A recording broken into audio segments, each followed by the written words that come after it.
Well, I think Jamie's letter and general message is roughly correct, which is indeed, inflation is far beyond their 2% goal. And the market is expecting, I think, roughly 50% tightenings over the next two meetings, and maybe 50 basis point tightenings over the next two meetings, then 25 basis points after that. That sounds roughly right to me. But as Jamie says, it is very, very difficult to engineer a soft landing. So if you were in the Fed, and I consider you a Fed insider, you were there as the vice chair, would you tolerate a recession in order to get a handle on inflation? Well, I think you put your finger on exactly what the dilemma is. Unfortunately, engineering a soft landing is very, very difficult. If one goes back to the early modern period of the Fed in the 1950s, they tolerated three recessions, two short and shallow, one pretty deep, in order to get rid of inflation. And obviously, Paul Volcker put the country into a very severe recession in order to get rid of inflation. That's the trade-off that they're confronting. They don't want to go there, but I think they may be forced to deal with that very, very tough trade-off sooner rather than later. The odds of recession, to put it mildly, have certainly gone up, but it's not the Fed's goal. However, they may be forced into that hard choice. Yeah, there's this idea, and Kathy Wood, ARK investor, put it out on Twitter this weekend, that the inversion of the yield curve is a signal that the Fed is going to raise interest rates, she says, as growth and or inflation surprise on the downside. And that would be a mistake. Would that be a mistake? Is that what the bond market is telling us?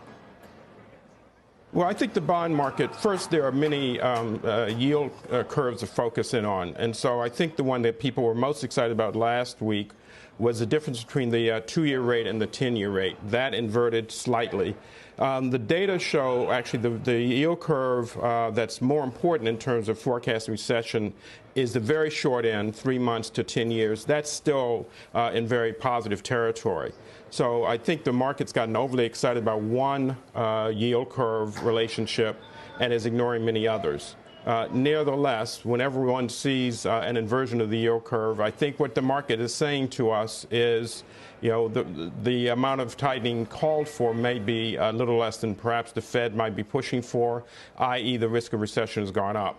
But I wouldn't get overly excited about this one yield curve inversion. I think the broader question that Jamie raised is the one that we should really focused on, which is the balance of risks between unstable, excessively high inflation and a risk of recession. I think that's the knife edge or the tightrope that the Fed is walking right now.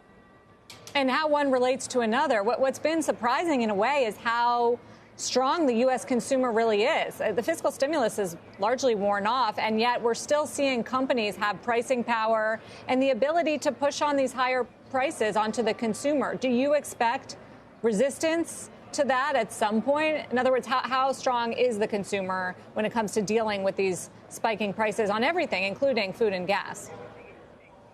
Well, first, we start in a place where the labor market is very, very strong. We have unemployment practically at pre-pandemic lows of 3.8, 3.6%. We've started to see an increase or a slight pickup in the labor force participation rate, which is another positive sign. Yet, the data also show that real wages, wage increases minus inflation, are still not enough to keep up with inflationary pressures. So real wages growth is negative. And so I think what we're seeing right now is some fundamentally strong labor markets pushing up against these inflationary pressures. And at some point, there's going to have to be a reckoning, so to speak. Right now, individuals are clearly dipping into very vast pools of savings. That will go on for a period of time, but not forever.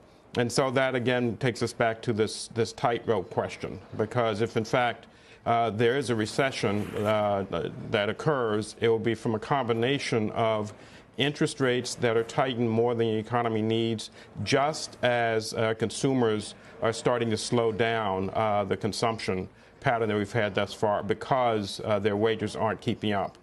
The other thing to talk about, obviously, for many is house prices. So rents are also going up. Houses themselves are becoming less affordable. All of that is putting pressure on consumers. Right now, I think the strength of the labor force is playing out as the winner, so to speak, but that's not going to last forever. And so that's why you're getting this range of concerns around the possibility of a recession, even if the Fed is not attempting to engineer one.